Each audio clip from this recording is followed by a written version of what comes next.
What is up, YouTube? What is up, Jet Nation? Sean back with another episode on the Jets Show. Today, going to be talking about my biggest concern going into Week 5 against the Dolphins on the offensive side of the ball.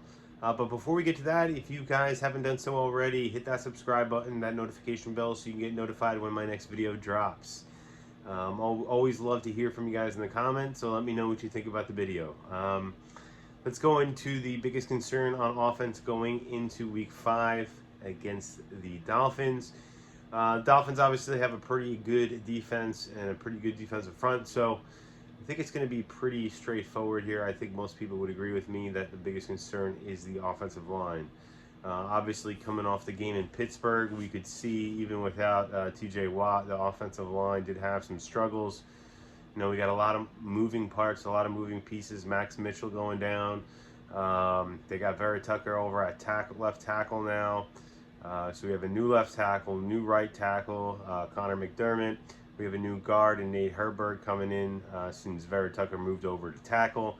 So now you have 3 new starters on the offensive line in new positions. You know, definitely a concern. I do think we did fairly well getting some chips with the tight ends and backs, and although the offensive line struggled at times last week, I do think, you know, they did a fairly good job, all things considered. You know, Week 1, I was really worried about the offensive line after what I saw. We have even more guys go down since then, and I actually think the offensive line has looked a little bit better. So hopefully we get Dwayne Brown back soon. Hopefully Fant will only be on IR for the short term, and we'll get him back in a few weeks. But as of right now, I am definitely concerned about the offensive line. You know, if we want to protect our franchise quarterback, that's the number one thing we got to do, is we got to keep him on the field if we want him to play and give him some time to actually make plays.